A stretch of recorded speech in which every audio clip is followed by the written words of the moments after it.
Thank you, sir. Good morning, one and all, and welcome to the C3S Institutional Dialogue on the topic Treatment of Minorities in China, a reality check with Mr. Kumar Verma, Strategic Analyst and former Director, Cabinet Secretariat. We request everyone other than the speaker to kindly please mute themselves. Questions may kindly be posted in the chat box, which will be taken up during the question and answer session. To begin with, may I now request Commodore R.S. Vasan, sir, Indian Navy retired Director C3S, to begin the session with opening remarks. Over to you, sir. Thank you, Paula. A very good morning to one and all. And I acknowledge the presence of General Narasimhan, Admiral Muralidharan, Mr. Thomas, and of course, our main speaker, Mr. Kumar Verma, who will be introduced later. It is a great pleasure for us to have Kumar Verma with us. You know, he's been a supporter of C3S for many years now. And, you know, he was very close to Mr. Raman, you know, who founded our organization.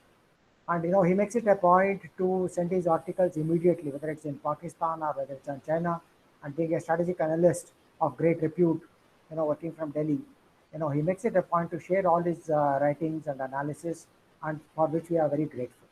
You know, we were debating on, you know, how we can increase the discussions on the treatment of minorities in China. So that's when we were looking at, you know, what should be the topic. Initially, the suggestion was treatment of Muslims in China, which we thought that you know, we can enhance the scope and make it to look at all the minorities. Colonel Hariharan and self, we were in Kunming about 5-6 years ago, and that time, you know, we all were taken to that big playground which is there, where all the ethnic communities were there, and they were showcasing their talent, you know, dressed up in their traditional dress, etc. You know, we went around tasting their cuisine and all this. So on the face of it, it appears that, you know, they are well integrated. But when you go deep within, you realize General Narasimhan, who's lived there, will also be able to pitch in later on what has been happening. And you know, there is a lot of developments that have taken place in the recent years, particularly after the Wuhan virus spread and after the standoff at the LAC. America has really gone out of its way to make it a little difficult for China. We saw just yesterday or day before yesterday when they come out on the treatment of Uyghurs in Xinjiang, and they have also come down heavily by the paper which has been issued on Tibet itself in terms of minorities and how issues related to the treatment of minorities in Tibet Autonomous Region are not being handled.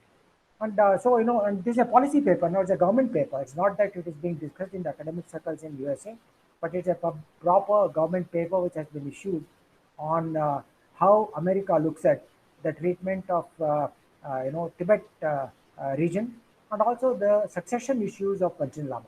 So a lot of issues are interrelated when it comes to treatment of minorities in China. In C3S itself, we made it a point to provide voices and a platform to some of these people from China. So we were having the Prime Minister in exile, you know, who came here, and he, of course, bared the history of East Turkestan. Many people are not aware that you know, East Turkestan, which is now called Xinjiang, was taken under control of China. It was not part of China, just like Tibet, which was not part of China. So historically, it's been proved both in the case of East Turkestan, which is now called Xinjiang, as well as the Tibet, that these did not come under the rule of China. China, of course, have produced many you know, historical records on their side, but in a discussion that we had at the Forum for Non-Violent Action, which was conducted by Mr. Krishan Verma in Delhi, in which I also participated, it came out clearly in a research of more than 10 years that Tibet was not ruled by China. So, you know, there are many issues related to you know, how minorities are being treated, and first of all, whether the definition of minority is applicable to these people over here. So, you know, I'm not going to take much of your time because all these are issues that will be discussed and moderated by Colonel Hariharan. But I have no doubts that the kind of wealth of information that Mr. Kumar Verma has, and the number of experts who are here today, who are joined us today, we will have a wonderful session that will tell us what the ground realities are in terms of treatment of minorities, and in terms of what the world can do.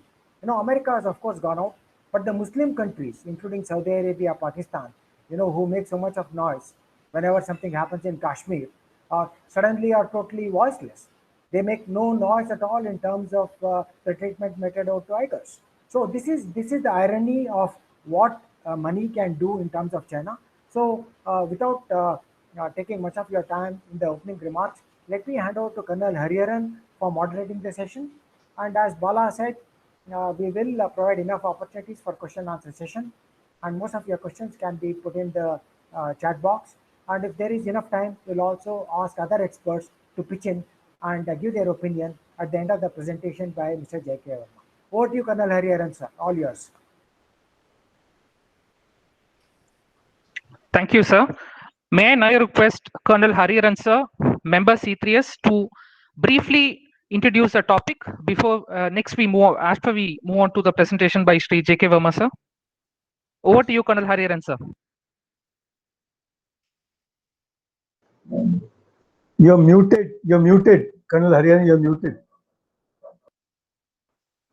Good morning, everybody. It's my pleasure to be on this session because it's a very important topic. Normally, we gravitate to, when we talk of minorities, we gravitate to Tibetans, Uyghurs, and now, of course, Mongolians recently. But actually, China has got 56 ethnic groups. If you exclude Han, which are majority, nearly 90%, there are 55 ethnic groups. Actually, China has a problem in recognizing minority distinctness itself. If you read Chinese history, it comes out very clearly, because any area it occupies in the historical conflicts, it considers them as part of the larger Chinese community. Out of the 55, there are actually 21 ethnic communities have distinct written systems of language. So actually, when China adopted a constitution, Chinese Communist Party, it modeled the Russian model and created this autonomous regions. As Commodore Watson said, if you visit Yunnan or one of these multi-ethnic provinces, you can see China is showcasing them with their distinct headdress and whatnot as a sort of showpiece. Like when you visit, tourists visit Nagaland, we show this ethnic shows. But the problem now has come is the integration of these minorities. You would have seen the American recent government paper on how this integration is actually destroying the culture, the identity and the culture. Actually, it is a watershed moment, because the 83 countries which were using the parts manufactured in Xinjiang, many of them have stopped importing products manufactured. There's an Australian paper which lists these 83 world's top firms have been importing products manufactured. Out of that, 23 have already banned them because there are human rights violations. So actually, the world is gravitating towards a point where it is not prepared to tolerate China road rolling minorities. There is an international website, I don't know whether you have seen, on minorities, protecting people from minorities. If you visit that, it has rated all countries. China is 37, India is 54 in the rating. Soviet Russian Federation is surprisingly 26. The number 1 is Syria, number 2 is Somalia. So there is world attention in this. It has actually, I suggest we should visit this website to understand how the Western world looks at minority issues, because that is what is going to matter. I won't take any longer. I will leave it to the experts. Expert, Mr. Jayakumar Verma, for throwing more light on the issues, the current issues, and which are the what you call crunch points in the current issues. Over to Mr. Verma. Thank you, Colonel Hariharan, sir. I now request Sri J.K. Verma, sir, for his presentation. Thank you, sir. First of all, good morning to everybody. And I will also like to give heartiest thanks to Chennai Center for China Studies for inviting me to interact with so many Chinese experts. I will certainly like to say that I am not basically a China expert. I was not posted there also. However, as I told CMD Watson also, that they have done a wonderful job by targeting China and making studies about China. Because we have to understand that now China is our potential adversary. China considers India as its potential enemy. In fact, so far we are obsessed for Pakistan. Whatever we are making, generally we are talking about Pakistan. But now we must come out from that syndrome. Pakistan, we have left Pakistan behind. Although Pakistan has launched a low-intensity war against India and continuously pricking us and troubling us. But making a trouble is one thing, and going for a war with your equal, they are two different things. In fact, I consider that now China, we have to concentrate more, and that was the reason that at last leg of my career, or rather after finishing my first career, in the second career, I am trying to know and learn about China. And for that, I will again give thanks to Chennai Center for China Studies that they have invited me for the same. Now, I'm starting the topic. I will show it. I have made a long PPT so that there can be, it is easy to explain for me and it will be easy for the audience to understand. First of all, as Colonel Hariharan said, there are about, he has very rightly said that there are 56 ethnic groups there. And Vermaji, you may like to share your screen if you are showing. It's not screened at the moment. Okay, it is not being shared? Okay. Not yet. You can call your grandson to help you out. No issues. Yeah, okay. Just belongs, it belongs to us.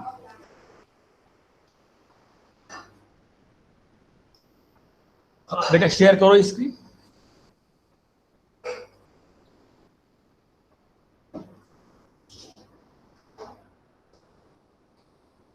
अब मुझे दिख रही होगी. नहीं, अभी तो stop sharing आ गया. नहीं रुको, अभी वो It's okay डेट्स now. आ गया है. Yeah, Okay, now, sir. Yeah, it's seen now. No problem. Okay, now I'm going. Okay, thank you. So, as I said, as Colonel Hariharan said very rightly, that there are 56 ethnic groups. The names are certainly there, but as in these ethnic groups, Han Chinese are in the majority. So that's why we consider that there are 55 ethnic groups recognized by China. And that is important because there are much more ethnic groups than that, about 400 or so, which they have applied for the same, but were not accepted by China. As we all know that China being a homogeneous society, 90% of its population is of Han Chinese, while other groups are much lesser. But now other ethnic groups or minorities, whatever you call, they are trying to be fluent in Mandarin, because people know that in China, if you have to make the future, you have to know Mandarin. In fact, recently I was reading somewhere that China has opened so many centers in Nepal as well as in Pakistan, where people are learning Mandarin. And that is also a type of cultural, China is trying to win over them, the Nepal as well as Pakistan culturally. There are so many centers they are for where they can learn it, and now they are paying money for it, they are giving scholarships, and they are also calling them in China for the higher studies.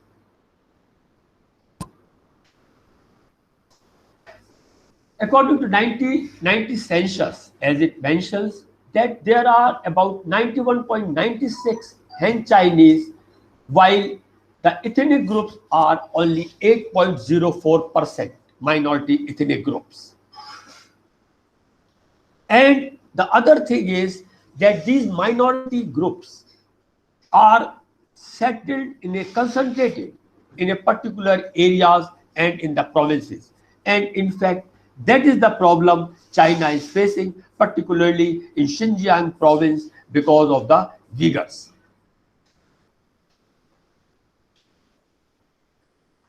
As there are so many groups which are actively fighting for the recognition as minorities. In the first national census of 1953, over 400 separate groups applied for the recognition, but China accepted only 41 nationalities for the same. Again, they have increased some. In 1964, it became 183 registered, of which the government recognized only 53. But in 1990 section census, they have included one or two more, and now there are 55 ethnic minorities, and of course, Han Chinese is the 56th one. These are the main religions in China, which are, but in fact, that is right that they are the main religions, but China being a communist country, they do not accept any religion. And slowly, they are trying to finish it off. And in the future slides, in the prospective slides, we will see that how they are annihilating Buddhists in Tibet as well as Islam in other provinces. Now, if we see, when we are discussing about minorities, in fact, we have to discuss more about Tibet. Tibet was annexed by China, and it is unfortunate that we have not raised much hue and cry at that time.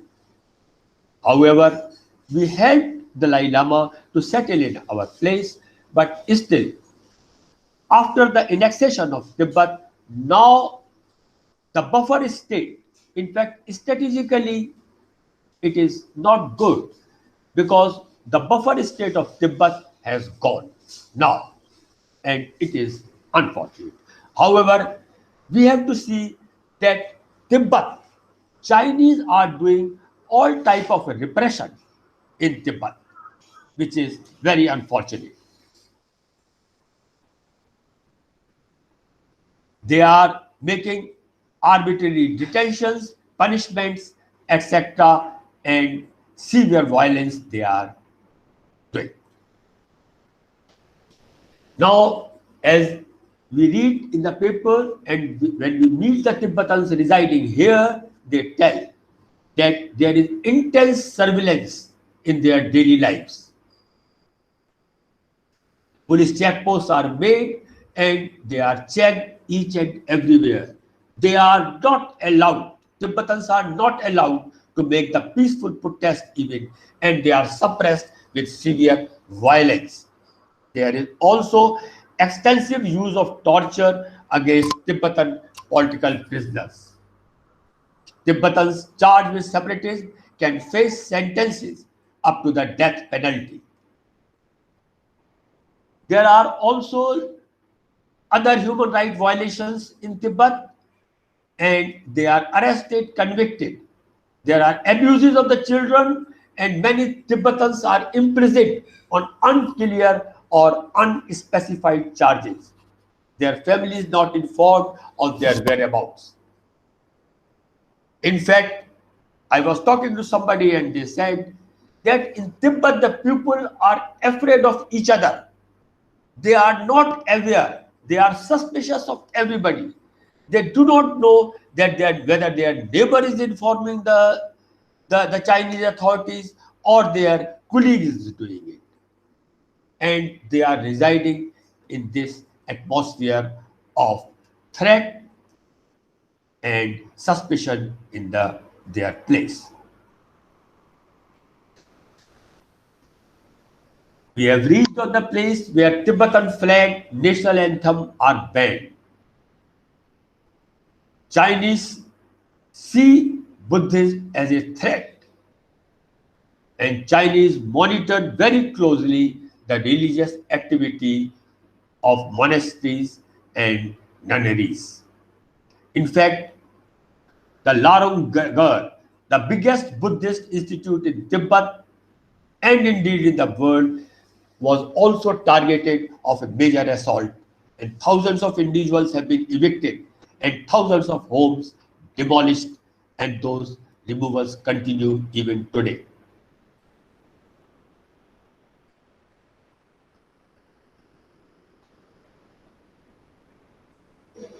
The writers, singers, the artists, teachers, anybody who is preaching or teaching about the culture of Tibet or their religion, they are being suppressed with all might. In fact, Chinese have changed the syllabus of schools and business and all that. That's why Tibetans are being threatened. Their mother tongue is also in danger, because most of the things they are reading there also. Okay. Tibet is governed directly by the Chinese Communist Party, and although they have declared Tibet, Xinjiang, etc. as autonomous region, but honestly, there is no autonomy. They have simply declared it autonomous just to please them and to make a false propaganda in the world. There is no autonomy in these regions, and Chinese are exploiting them completely. The biggest strategy of China is to make that place by the Han Chinese migration and make them in minority. In fact, this is what they are doing it regularly in Tibet. Now, Tibetans are becoming a minority in their own country, in their own place. The tourism, infrastructure, construction projects, and all that, these are primarily, though they are happening in Tibet, but all the contracts go to Han Chinese. While on the other hand, the movement of Tibetans outside Tibet is restricted. As I said, there are several checkpoints, and they are not permitted to go out of Tibet much. In fact, Tibetans cannot get a Chinese passport easily. There is a saying in Tibet that getting a passport is harder for a Tibetan than getting into heaven. And this is one thing by which you can realize how much repression and suppression Chinese are doing in Tibet. Not only this, there are a lot of rich natural resources in Tibet, including gold, copper, and water.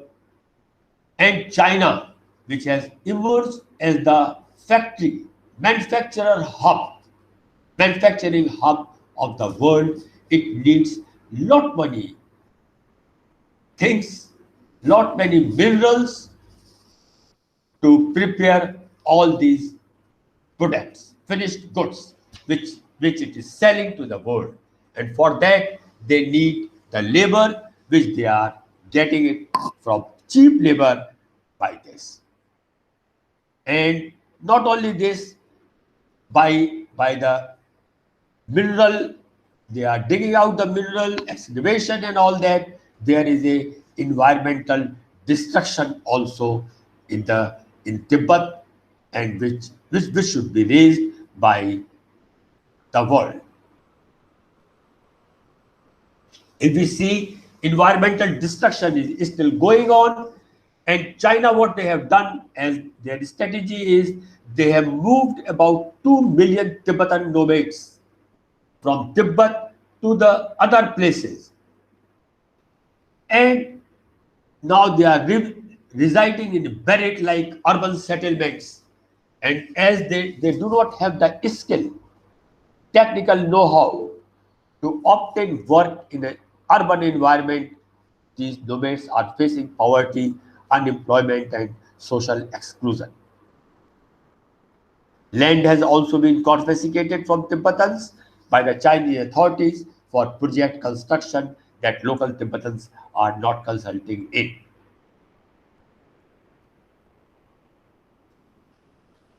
China's repression continues. There is a censorship over social media, email, telephone communication. Every type of communication they have, they are being monitored.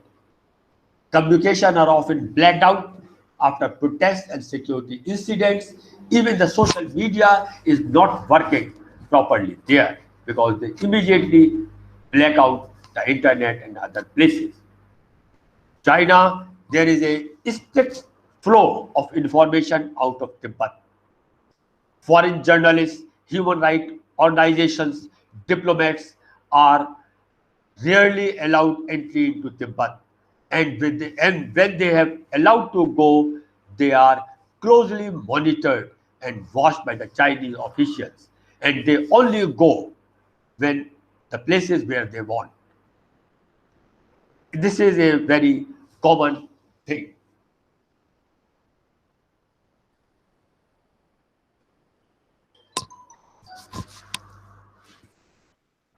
And Tibetans who send the information outside, particularly to the Western media or the places, and the moment they come to know, they are immediately given lengthy sentences, put in jail for a long time, and in the jails we all know that they are used as laborers, and whatever they produce, they do not get the benefit out of it. In Tibet, funding from foreign powers, international NGOs, local Tibetan NGOs, or all are restricted and evicted. Honestly speaking, sometimes as an intelligence officer, I also feel, though it is not connected with here, that several NGOs are working against the country. There are so many NGOs which are working in favor of the country.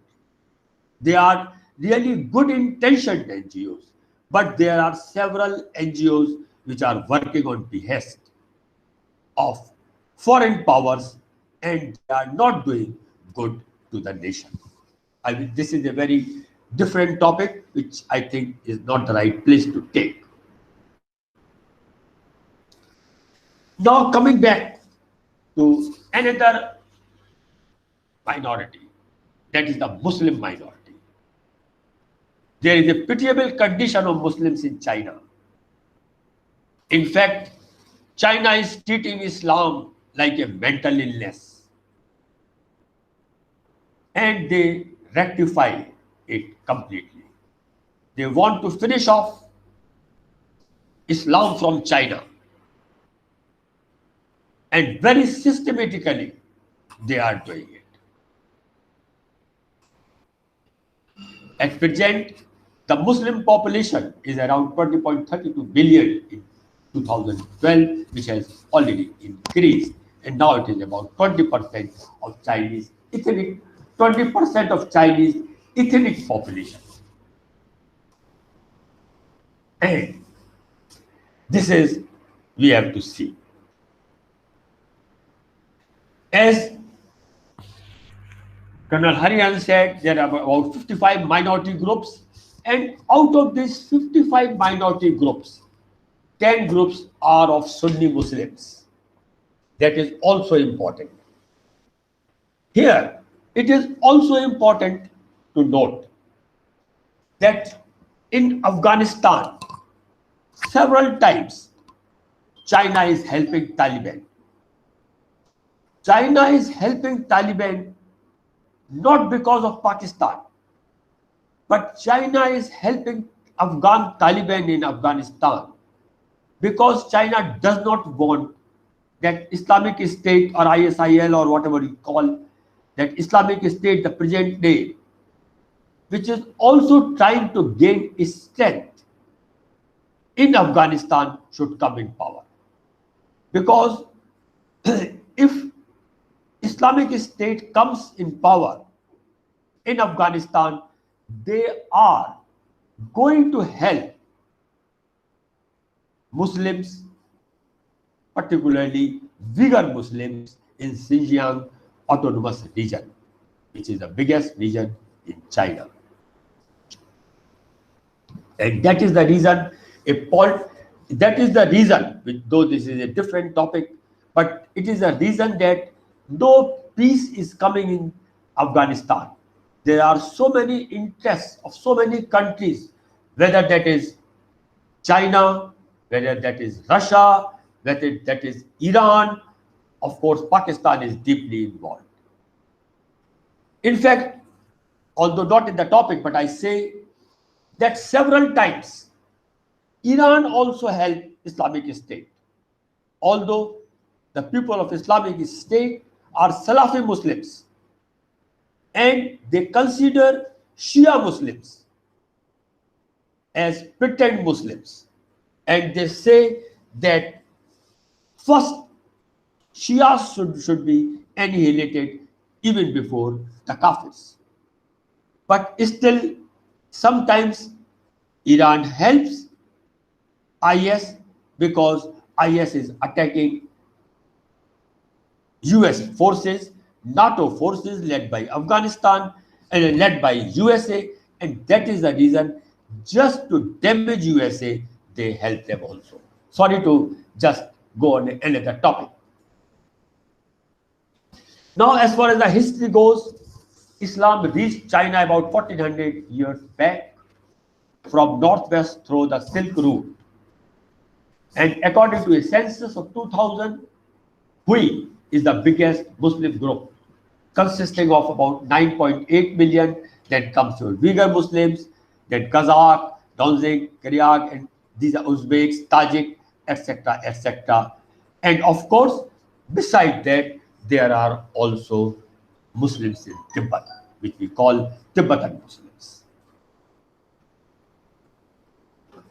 Now, in fact, China has more problem with the Uyghur Muslims because other Muslims, particularly Hui Muslims and others, they are spread all over China and they have adopted much more ways of China to live.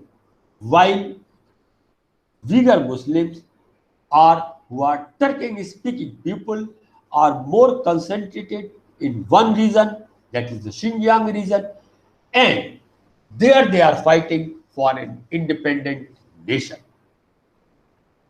It appears that people may think that it is only one state. No. Xinjiang region is very strategically important and it is much bigger in size. You can see it is about 1.5 times of Pakistan and 12 times bigger than Bangladesh. It borders 8 countries, including India, Mongolia, Russia, Kazakhstan, Kyrgyzstan, Tajikistan, Afghanistan, and Pakistan. And there are several nationalist organizations in Xinjiang region, and they are fighting for the independence of the region. In fact, in my one posting, I was talking to a person who was of Uyghur, who was a Uyghur Muslim, and he gave a very detailed view how China is really putting pressure and exploiting them, the Uyghur Muslims there, with a sole aim of finishing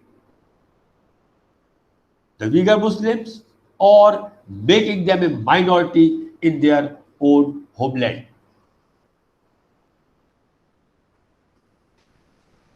As Pew Research Center that claimed the number of Muslims they gave, which is 1.6% of the total population, while the 2000 census mentioned 20 million Muslims in China. As we are discussing, Chinese are bent upon crushing Muslims, especially Uyghur Muslims, by not allowing them to follow their religious rights. Hence, Uyghur feels that they are not only their religion is a state, but their historical traditions and culture is also on danger.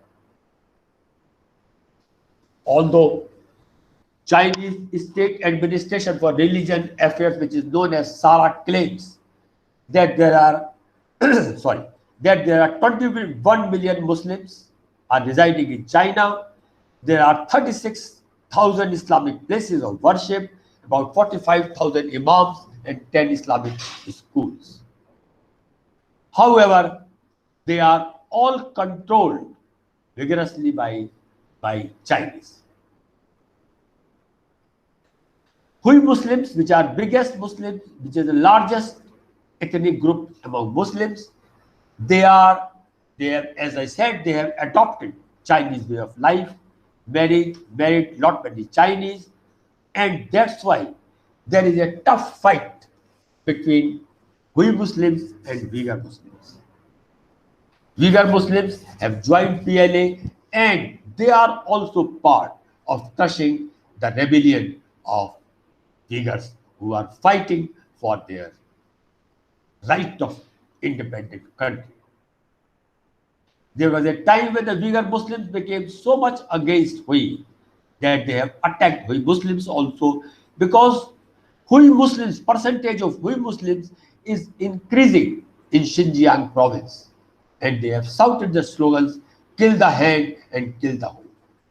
Now more and more Han Chinese as well as Hui Muslims are being settled in Xinjiang province so that they can change the demography of the area. There are also Tibetan Muslims and Hui Muslims with the connivance of the government, communist government and PLA. They are also acting against Tibetan Muslims and also killing them too. Now they are the main organizations, separate organizations of Uyghurs, ETIM and several others who are fighting for an independent nation. They want to secede from China. ETIM has also relations with Al-Qaeda, Tehrik-e-Taliban Pakistan and other organizations.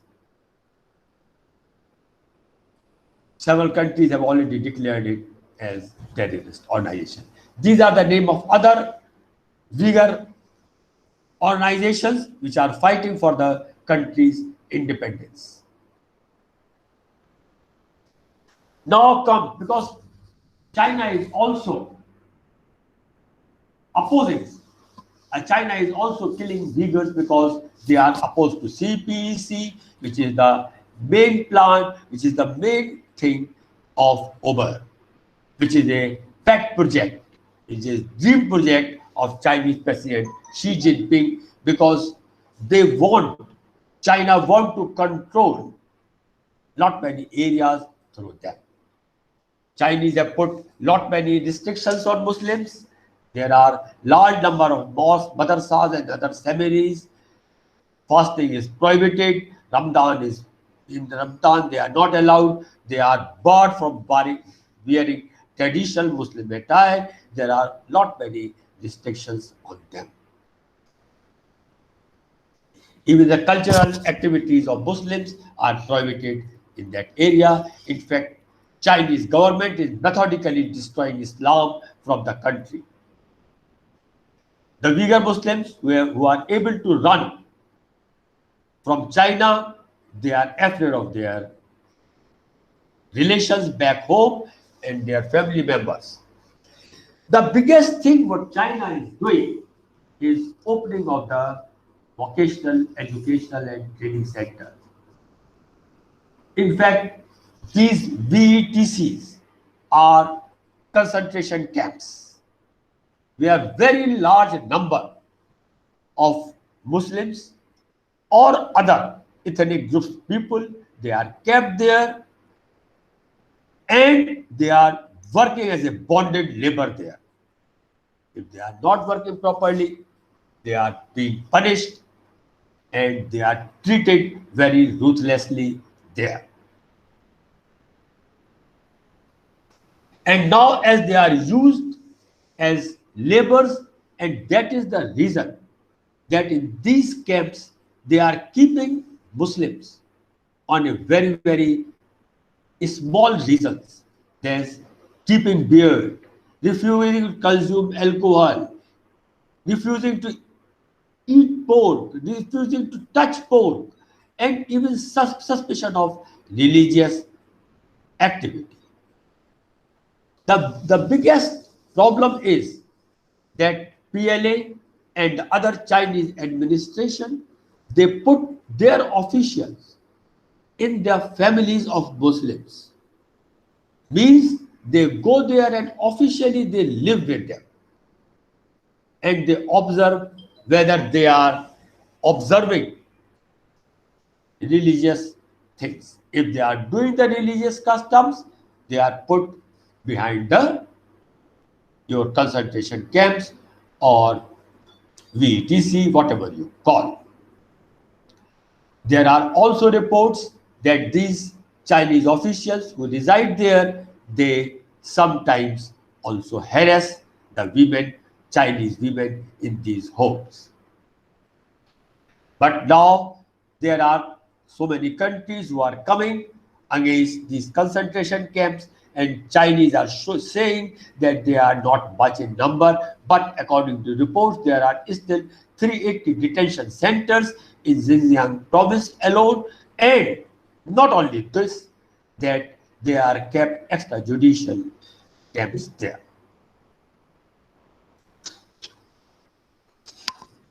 In fact, here I would like to say that in previous era, intelligence agencies were involved only in the collecting of information and converting them into intelligence. But that time is over. Now intelligence agencies are doing so many things, and the Chinese intelligence agency, that is the Ministry of State Security, is very, very powerful. And besides that, there are other intelligence agencies. They have launched a complete disinformation campaign against these minorities.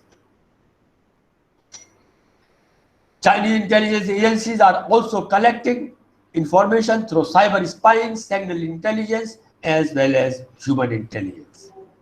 MSS is very active. Now China has adopted a long-term strategy and trying to change the demography of the province by settling Han Chinese as well as Hui Muslims. And according to a 2000 census, Han Chinese have raised about 40% there, which is a very large number. There are allegations that Uyghur Muslims are being held by Pakistan as well as Afghanistan.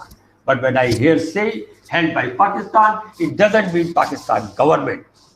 But There are several terrorist outfits in Pakistan which are not under the control of the government, and these are helping. And as I said in the beginning, and that is the reason that China does not want that the Islamic State should come in power in Afghanistan. As lot of resentment is going on, 23 countries have already submitted a letter to UNO in which they have condemned the cases of human rights violations in China. There are BBC also made a program where they have mentioned about it, about these Uyghur Muslims, the bad condition of there and other things. Now other countries are coming up. US levied sanctions against Xinjiang Production and Construction Corps. Hawaii technology companies is banned. There are so many places where Chinese goods are being prohibited. In Western countries, they are doing it because of human rights violations. In India and several countries, because of the patriotism, they are also stopping it. German Ambassador Christopher also announced on behalf of 39 countries in the UN on 6th October 2020 about, and he gave a lengthy speech in which he had mentioned about Chinese. German ambassador also mentioned that the people are arbitrarily detained in these camps. Recently, a report has also come on 9th March 2021 in which of the Newsline Institute, where the report, which is based on the analysis of more than 50 global experts about the Uyghur genocide and examination of China's breaches, that also gives a long and detailed thing. Now, as far as the way forward is concerned, Chinese government should stop atrocities on minorities, especially on Uyghur Muslims. They must get religious freedom and should be allowed to follow their religious rituals. That is also happening. The effort of the Chinese government to change the demography of the area by settling more and more Han Chinese and Hui Muslims is unproductive, and the resentment and secessionist feeling among Uyghurs is increasing. In view of China's exploitation of minorities, the diverse human rights organizations as well as the free world must boycott China products so that it is heard economically. The other important thing which I will like to say, that the Muslim countries which always talk so many things, and as CMD Wasson said, that they always call about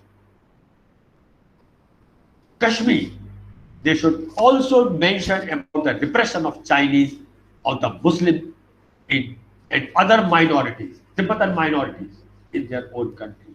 But because of the power of the money, they have stopped it. Turkey, which is trying to become the leader of the Muslim world, is also not speaking, because China has recently signed a very big contract with Turkey, where the Turkey is much financially benefited. Although the free world, USA and others are taking action, but the Muslim countries should also condemn China and should start boycotting their products. That's it. Thank you very much. Thank you, gentlemen, for listening for such a long time. Hello. Thank you. Thank you very much, sir. Yeah. And Aishwarya? Yeah, it is over. Thank you very much, sir, for your insightful presentation, going through all the slides, dealing about how the minorities are treated in China. Very much a comprehensive presentation, sir. With the conclusion of the presentation, we are now moving to the question and answer session. My colleague, Ms. Aishwarya, will take up questions posted in the chat box. Aishwarya?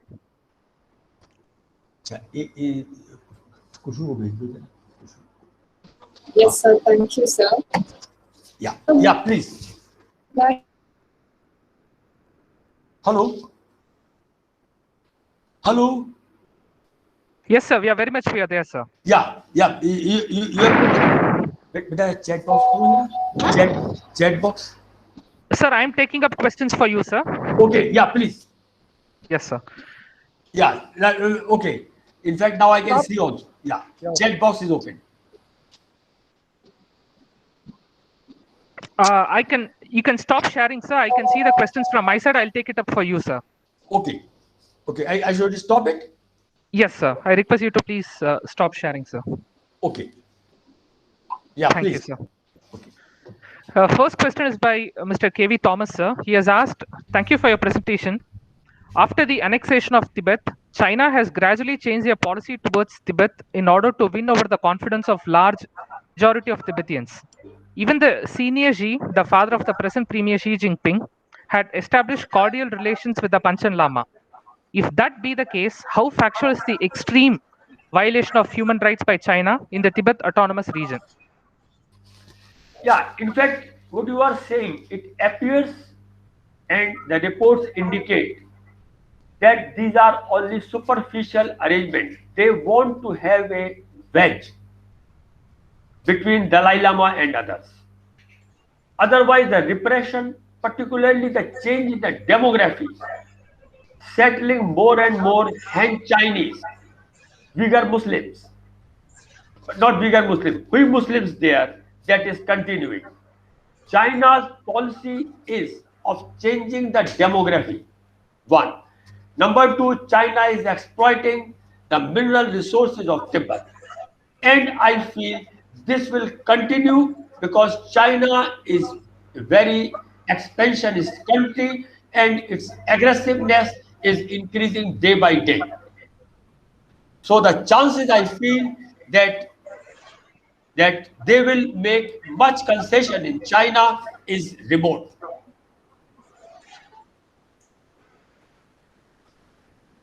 Thank you, sir. I I think it is not, there is no friendliness. We must understand from 2003 onwards, the Communist Party has taken up Sinization of every region. Now it is from 2012 onwards, it is progressing. So it is part of the state policy. It is not a personal relationship. In any case, that the present Panchen Lama is not the original Panchen Lama is, nobody knows what happened to him.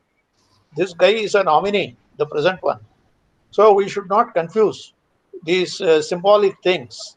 Actually, Christians also have a problem. The crosses have been cannot be displayed on top of the churches. Such symbols, religious symbols, should not be displayed, and it has been removed. The Chinese websites themselves have reported this. So it is. You remember this Falun Gong issue also. So it is actually the one of the core interest, protecting the integrity of the state, of the territory. So it has nothing to do with only religion specific or ethnicity specific. It is Communist Party's aim of achieving a Chinese dream of a universal identity for global world new order they want to create. This is where it is distinct. Every country has got minorities. Every country has problems. I have mentioned in the note also that India has minority problems, but ethnic minorities. How we are handling, Constitution has got two schedules, 6 and 7, if I remember correct, under which they are given rights, traditional rights, in a scaled manner. The example is in Assam. There are distinct tribes who have been given areas where they can collect local taxes. That kind of thing from the Chinese constitution, the original Soviet constitution, had these provisions of minority rights in the special regions. Now China is trying to erase that identity, as Mr. Verma pointed out very rightly, by pumping in Han ethnic.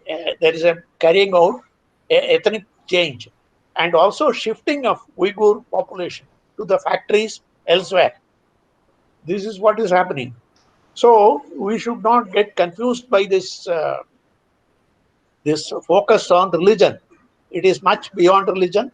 It is actually China's vision, which is Xi's vision, and it is a very important thing that Xi is the third icon of China after Mao and Deng. He is in that status. He has been elevated from 2013 onwards. So that is what he is actually enforcing. I would request General Narasimhan to enlarge upon it.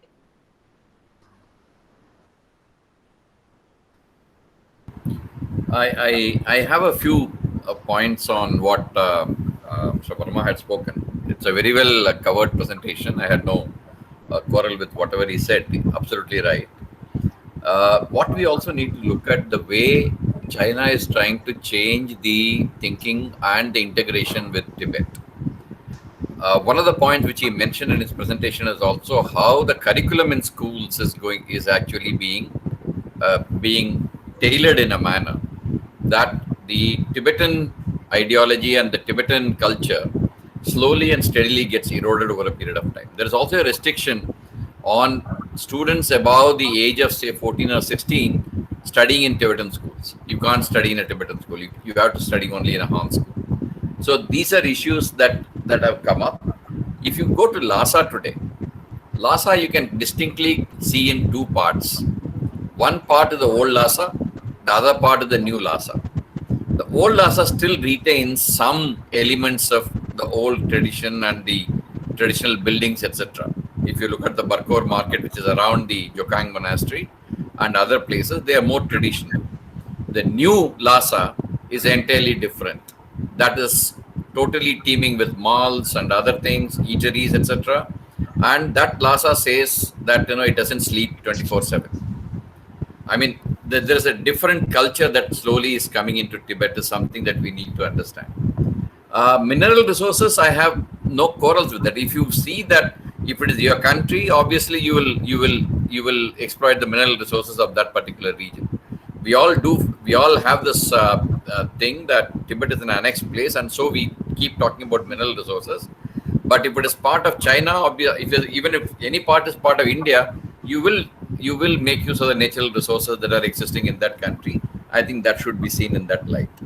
As far as Xinjiang is concerned, what is more and more worrisome is the points we mentioned. Absolutely right. I mean, the detention camps, the kind of restriction they impose on practicing of religion, etc., is absolutely right. Of late, what you need to look at is the use of technology to establish this population and resources control. If you travel in Xinjiang today, if you go through a check post, your data is already taken through your mobile and other things. And when you go to the next check post, every data is available to the other check post. So the use of technology and the use of artificial intelligence has been followed in a big way as far as this population and resources control in measures are concerned. As far as the numbers are concerned, I have a problem, because the Western reports say that it is 1 million, 2 million Muslims Uyghurs have been actually put in camps, etc. I think that is a little far-fetched, basically because of the kind of I would say the administrative requirements. Such large camps, even if you split them into many camps, million people, you can assume how many camps you should have. Or even if you say 2 million people, how many camps do you have? So these are issues.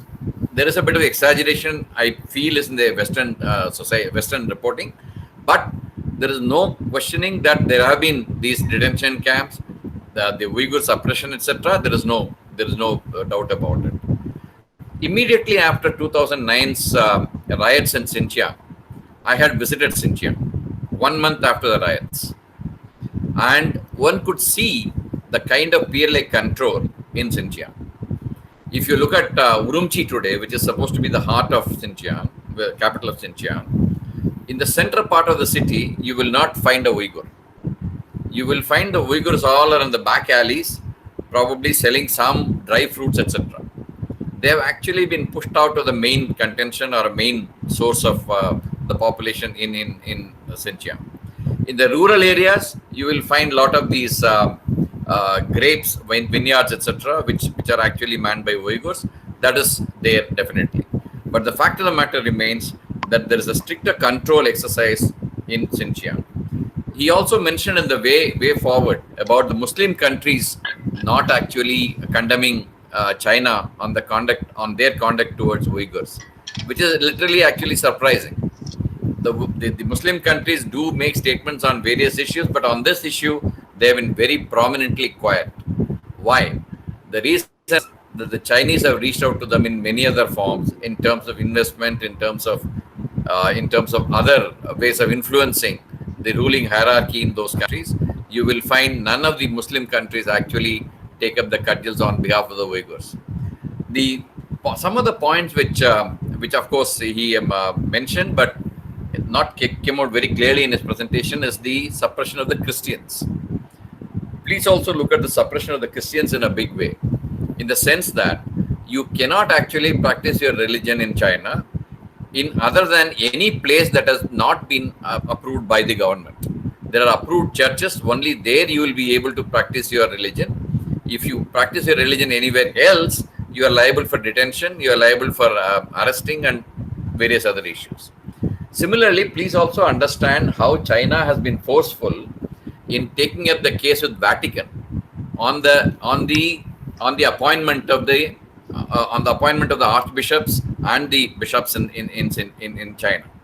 In fact, Vatican finally has to come and get into an agreement with the Chinese to say that there will be some kind of leverage that will be given to Vatican to have a say.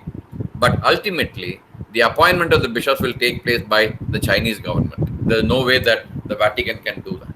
So similar process is being adopted for the reincarnation of Dalai Lama. About a month and a half back, if you look at it, you found a couple of articles and actually TV shows on the reincarnation of Dalai Lama, which mentioned very clearly that the Chinese government is the only authorized agency to nominate the Dalai Lama, approve the Dalai Lama's reincarnation. So you find all kinds of restrictions from the government machinery being put on the minorities. One of the minorities which he didn't touch upon is the Mongolians. Recently, you would have probably read in the papers or read in the media that in the Mongolian schools, the Mongolian language would not be taught. It will be taught in Han, in Mandarin. So that actually created a lot of protests in Inner Mongolia. So it is not only restricted to Tibet, it is not only restricted to Xinjiang. Other places like Inner Mongolia are also under pressure because of this. It is not only religious minority, it is also ethnic minority that is being targeted in these places. There was a lot of talk about Hueys in the chat box as well as in the other place. Hueys actually is a community which is again at loggerheads with the government now. What they did with Uyghurs, etc., is a past. Today, even the Hui Muslims have got an issue with the Chinese government. So the problem with all these movements, either it is ETIM or it is Tibet or it is anyway, you find that there is no leadership which can take it forward within the country. So even the ETM leadership is actually residing in USA. Now, if you are residing in USA and trying to organize a movement within the country, it is not going to work. So that is something that the lack of leadership is actually what is affecting these movements. I'll stop here. If there are any questions, I'll take it on later. I would like to comment on the Hui Muslim. Hui Muslims, actually, this applies to Tibetans also. Tibetans are not only in Tibet, but there are Tibetans in. This is actually the difference between Dalai Lama's conception of Tibet, Greater Tibet, and Chinese demarcation of the current Tibet. Actually, His Holiness wants the Greater Tibet to come under the concept of Tibet. Actually, when they carried out reform, the Chinese carried out reform, the Tibetans in the northern and eastern and northeastern provinces, three provinces have these Tibetans. I am not naming them. Without a map, it won't make meaning. They do influence. Even in go to Beijing, you will see there are Tibetan churches. There is a correction, Tibetan temples, Buddhist temples, which have got distinct following. There is a. It is not Tibetan Buddhism exists alongside the Chinese version of Buddhism. So there is more greater influence of Tibet. So when they carry out this, I won't call it ethnic cleansing. It is eliminating the district identity. This also has a content that they do not want the people, Chinese people, to come under Dalai Lama's influence. So we must understand in the case of Huis, they are more integrated because they are intermarried with the Chinese also. Though they are Chinese, they are Muslims. Many of them speak Chinese also. They are more integrated.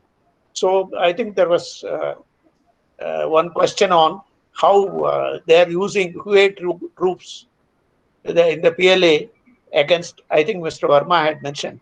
There is a question also for you, Mr. Verma, on this issue. This is how PLA has got who is integrated inside the ranks. Yes. Thank you. Yeah. First of all, I must say thanks to Colonel Hariharan as well as General Narasimhan for enlightening me on several points, not only the audience. As far as the question about the Hui is concerned, I would like to say the difference between Hui Muslims and Uyghur Muslims is that Uyghur Muslims are not being integrated much in the society, while the Hui Muslims, they are the biggest Muslim group in China, have already married with so many Chinese. There are intermarriages, as well as they have adopted the language Mandarin, and they have integrated much with the Chinese system. And that's why they are also working against the Uyghur Muslims. There are reports that they were also working against the Tibetan Muslims. So that's why there is a difference, and there is a resentment and animosity between the Uyghur Muslims and Hui Muslims. Yeah. Thank you, sir. Sir, we have a question from KV Thomas, sir, and the question reads, in many Muslim-dominated provinces in many countries, the Muslims endorsing Wahhabi brand of Islam initially raised the issue of upholding the ethnic and Islamic rights, later switched over to fundamentalist or terrorist line.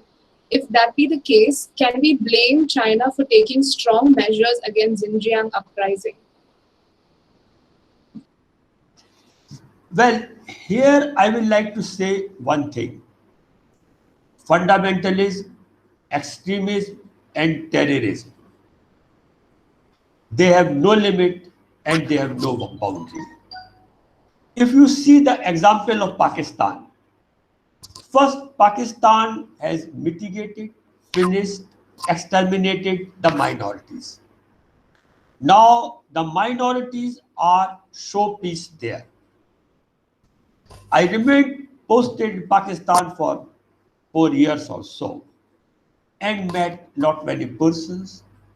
People were coming, Abdul Wahab for visa, father's name Ramdin, like this.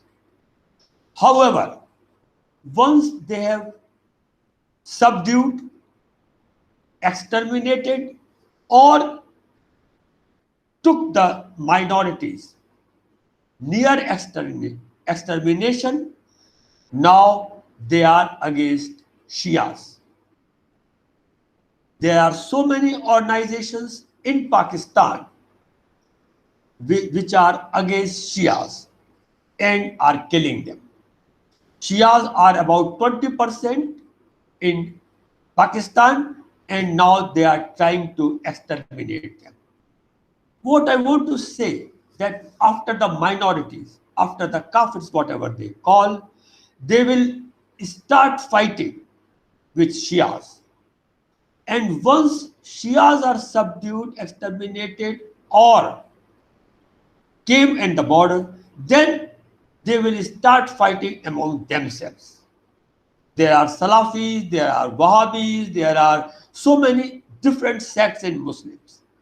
So coming back to my point, extremism, fundamentalism has no limits. And slowly this is going.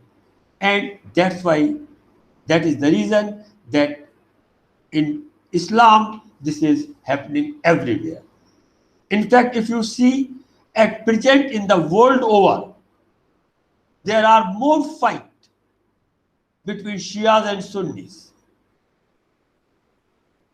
Saudi Arabia has emerged as the leader of Wahhabi Muslims. Islamic State is Salafi Muslims, while Iran is representing Shias. And now sometimes Turkey, which also wants to become the leader of the Muslims, they are siding with Turkey, with Iran. So the fight is going on like this. Yeah, that's it. Thanks, Aishwarya. Aishwarya, 1 second. General Narasimhan sir wanted to make a point. Sir, may I request you to unmute, sir. On the point of this, the Wahhabis or others being targeted by the Chinese. If you look at my the chat box, I've already responded there. They are not looking at the subsects of Islam. What they are looking at is any kind of movement which can pose some kind of threat to the Communist Party and the government will be targeted. That is why I said I have brought in the example of Falun Gong. If you look at it in the chat box, the reason is very simple. Falun Gong was never a religion. It is just a sort of a spiritual practice with physical exercises, etc. But the moment it hit a ceiling of, say, 5 lakh people being members of Falun Gong, they acted on it. So any kind of movement, despite the fact of religion or subsect of a religion, if it grows in numbers and they feel that it can pose a threat to the centrality of the Communist Party regime in China, they will react, irrespective of religion or otherwise. So that is the point I wanted to convey in this. Thank you, sir. Aishwarya, you may please continue. One more thing. I would like to add one thing. We must not forget China will do whatever it wants. I don't know whether you know, historically, it gave space in Xinjiang to CIA to train Taliban. So China has got no scruples about achieving its aim by whatever means. Actually, at that time, and later it persuaded Pakistan army to carry out campaign against Uyghur Taliban, who were operating inside Pakistan. They were physically eliminated by Pakistan army.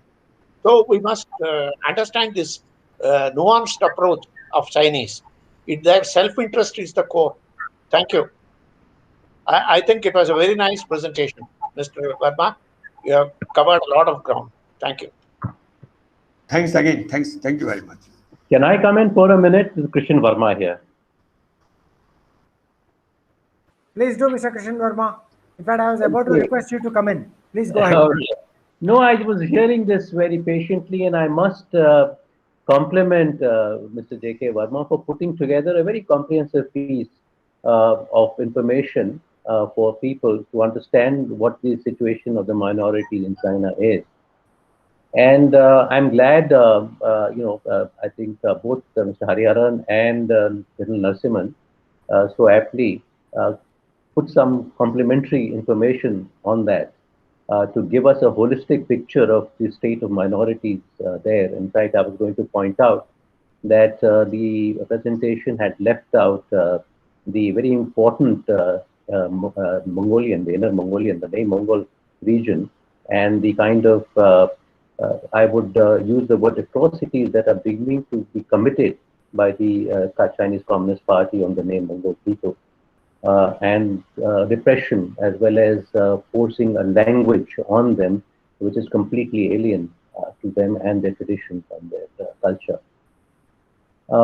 And again, of course, I think the clarification on the Hui versus Uyghur question has also been answered very comprehensively, General Narasimhan, so I don't really need to go into this. But let me say that, we were, I think Mr. Verma, of course, referred to the kind of sectarianism and sectarian violence, as well as repressions, as well as strife, that is actually manifesting itself in the other regions in Central Asia, Pakistan, etc. I think the problem here, from my point of view, is very different in China. It's actually Han versus the rest, and there is a mix of both the ethnic as well as the religious strife that is going on. There is no question of them acceding to anything more than just a very, very minor role that the 55 nationalities have to play in China, other than the Han. And this is where what we are actually seeing. I think Mr. General Narasimhan made a very important point, and this is something that we've been laboring over for a long time. And I think, and that is to deal with leadership. While the Tibetans have an identified icon who is there, who is present and leading the Tibetans, and there is there's an objective, there's something there tangible for people to relate to. And that gives a lot of fillip to the Tibetan, to both Tibetan Buddhism and the Tibetan as an ethnic community. The Xinjiang, unfortunately, does not have that. It's fragmented leadership all over the world, which is under tremendous duress and stress from the Chinese economic muscle that is being exercised on various regions, both in the Central Asia as well as in Europe, as well as in the US now. Of late, of course, the US is now beginning to react. The UK has beginning to react very strongly, which is very interesting to see. Perhaps an overhang from what is happening in Hong Kong and their pledges and assurances that they received from China in 1984 when they signed the Sino-British protocol. So I think it's a very interesting thing. I don't see the minorities having much room at this point of time, unless there is a concert of opinion and pressures that are built up. And I think to that, I think Quad is probably something that is definitely going to, in a phased manner, perhaps address a lot of issues of this nature through the vehicle of human rights initially, and then get into ethnic and religious minorities and rights. I think the US has taken the lead, and I'm sure we would also join in this. Question is there something that that India could play in this role? Is there something that we could either? And I'm not suggesting any sort of incitement, but I'm just looking for answers that whether in this role is it too fragile and dangerous for us to raise minorities when we ourselves are perhaps could be targeted for this reason, or do we see a play that we could actually bring in subtly through other sources to be able to somehow raise the profile of the atrocities and repression that the Chinese are carrying out on the minorities in the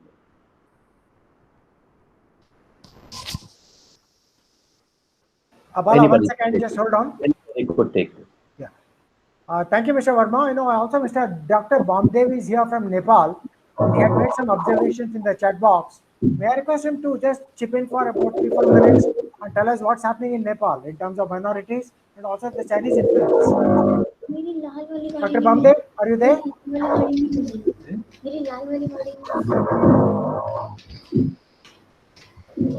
Hello? Yeah, please go ahead. Yes, sir.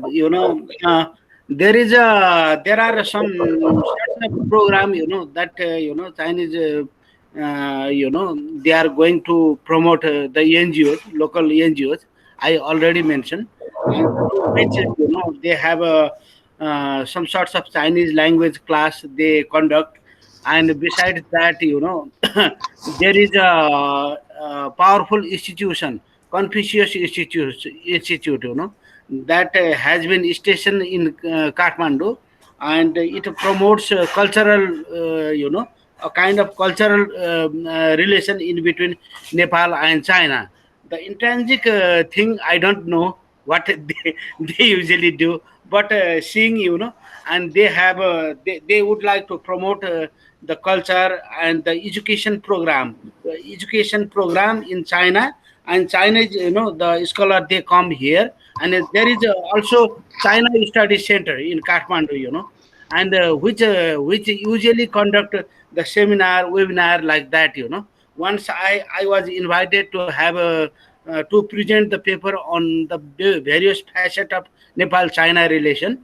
And well in between Nepal and China we have a cordial relationship, but Nepal is reluctant with, with the activity what is happening in Tibet and elsewhere in China. And there are few articles written as Professor Verma, Mr. Verma, Saab, he already mentioned. There are a few articles on such a theme, and I was very much enlightened with the paper. And well, I think, if something we have to do on by BRI project, and there must be the presence of India, and that should be a kind of trilateral, consensus without without, because we have a, cultural a kind of, very old, cultural, economic, and social tie with India. I think, the indigenous people should be promoted by the society, by the government, by the NGOs, by the institution like us, and they are less empowered in Nepal, still update, and they should be empowered socially, economically, as well as politically. With the intensification of Maoist movement, some sorts of, awareness that come on the ground, but it is not enough. And well, we have a new constitution. The constitution, has given a right to the minority ethnicity, and there are 45 plus minority ethnicity in Nepal, and but in practice it is not happening. Thank you, sir. Thank you, Mr. Brahmadev. Bala, you can take over now. Thank you, sir. Vice Admiral Muralidharan sir wants to something to share. Yeah. Thank you. And thank you, Mr. Verma. Very comprehensive presentation. And also, Mr. Kishan Verma raised the issue of whether Quad could do anything. But I have a different take. In fact, as very clearly brought out by General Narasimhan and others, it's a financial power and muscle that China has got today, with which it is able to overcome all that. If you see even the Quad countries individually, they all have got a lot of financial links with China. Now, if you go back to, just going back in history, China was really nowhere till between Nixon and Kissinger decided to prop up China by shifting a lot of industry or production there, basically to counter the Soviet Union. Now, China smartened up, outgrew, and today is financially a production house for lots of activities in the world. And unless we are able to put some kind of a control on that, you see, even yesterday, even before the meet of the Quad heads of state, the Chinese have made a statement saying that don't use this against third party, etc. They're all becoming conscious. And they've indirectly hinted to all of them that you have a lot of financial ties with us. You recollect the Quad itself was hanging in fire for many long because of the financial ties they have.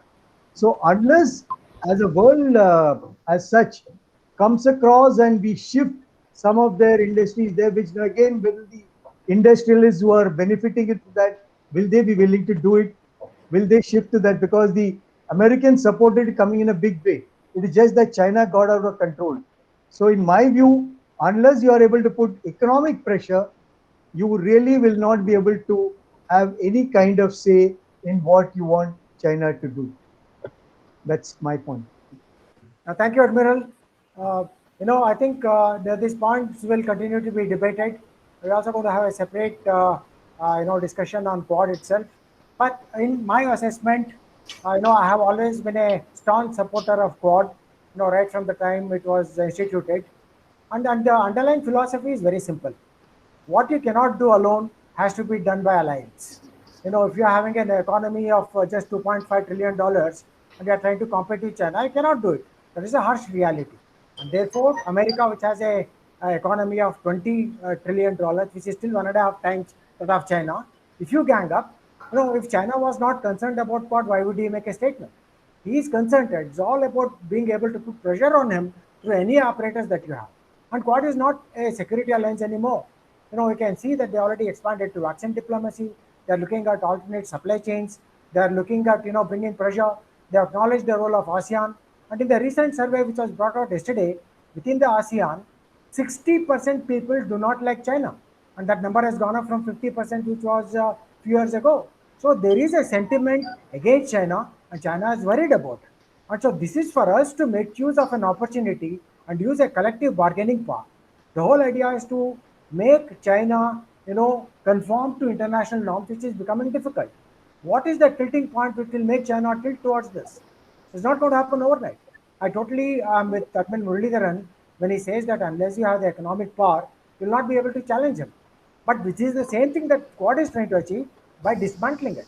India has gone ahead and said we are not going to encourage 4G and 5G through Chinese. Even if you have to pay a little more for Ericsson, we'll do it. So the path is hard, but that should not deter us and again, put us in a subservient mode to China, which will only take us back another 10-15 years. I would like to look at this as an opportunity to apply a lot of counter pressure on China, be it Quad, be it any other organization that is there, be it decoupling, be it moving out of industry. Here is a momentum. If you do not use it, you will regret it 5 years from now. That's my view, but I'm sure we'll have another round of discussions on Quad separately. Bala, over to you again, and over to Colonel Hariharan for rounding up this, if there are no more issues. Actually, I think we are transgressing into the Quad, which I don't want to tread because it's a bigger and more complex issue. But I would like to us to read Dr. Jayashankar's book. It lays bare the line of thinking on which India is working. It is very clear that this minority issue also provides us an opening to show the maladies Chinese style of governance brings, because many countries are being influenced by the Chinese model of governance. Sri Lanka, I am very familiar with Sri Lanka, is a very good example. It is people are writing that Chinese model is good because they are making progress. In Burma also, though there is in Burma is a different kettle of fish, we can discuss it on another forum. But in China has influenced the line of thinking in a lot of people in Burma also. So this is what is the future danger. It is not merely economic power. It is the Chinese style of working. I think we should be worried about as a democracy. And I thank Mr. Verma for making a very well-rounded presentation, and General Narasimhan for his intervention, Mr. Kishan Verma, and Mr. Muralidharan, and I think Mr. Thomas also we should thank because he had raised the issues. And I thank everybody for taking part. These are real-time issues, developing issues. We should keep abreast. And it doesn't end today. We will discuss this issue perhaps at some other time. Thank you all. Thank you, Commodore Vasu. Thank you. Thank you, Colonel Hariharan sir. May I request General Narasimhan sir had a final remark? Yeah, there is one question. There is one question in the chat box on the Taiwan issue. How can Taiwan be made #1 trade partner with India? You must understand how Taiwanese actually function. Most of the Taiwanese companies are actually small and medium enterprises, and they depend on the other major players to give them the supply orders so that they can sustain themselves.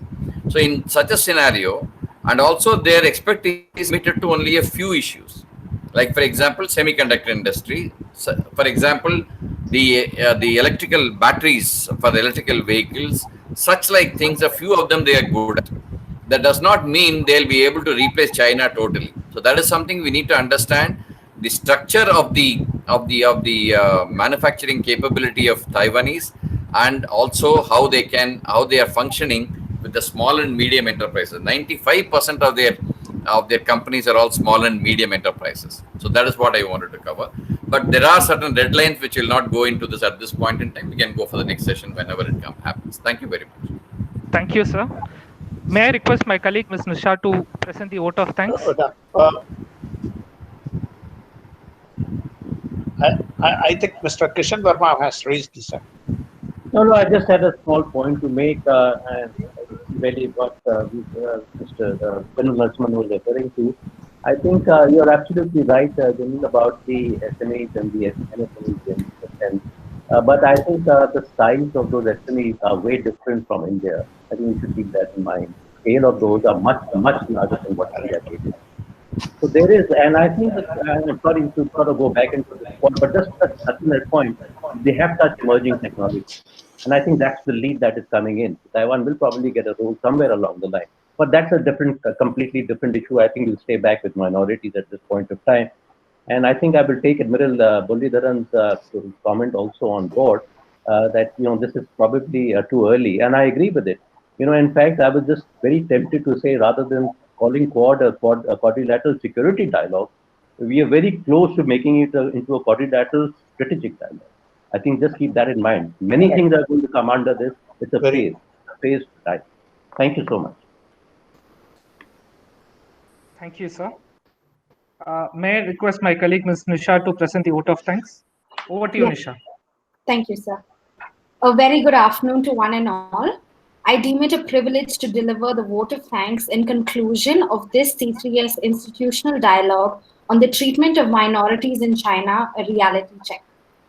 Firstly, I would like to extend our heartfelt thanks to our speaker for the day, Mr. J.K. Verma, Strategic Analyst and former Director, Cabinet Secretariat, for sharing his insightful and informative inputs with us. I would also like to thank our moderator, Colonel Hariharan Sir, member C3S, for moderating and steering this entire discussion. Our sincere thanks to Commodore R.S. Vasan, Indian Navy retired and Director C3S, for his valuable guidance and support at every step towards making this event possible. I extend our deepest thanks to all the esteemed members of C3S for their thoughtful insight and valuable perspectives, which contributed towards making this dialogue more engaging and enlightening. I thank all the participants of this institutional dialogue for your support towards making this a productive event. I also extend my appreciation to the C3S team, which consists of Mr. C. Balasubramaniam and Ms. Aishwarya S. Menon, for all of their commendable efforts which ensure the success of this talk. Thank you all once again.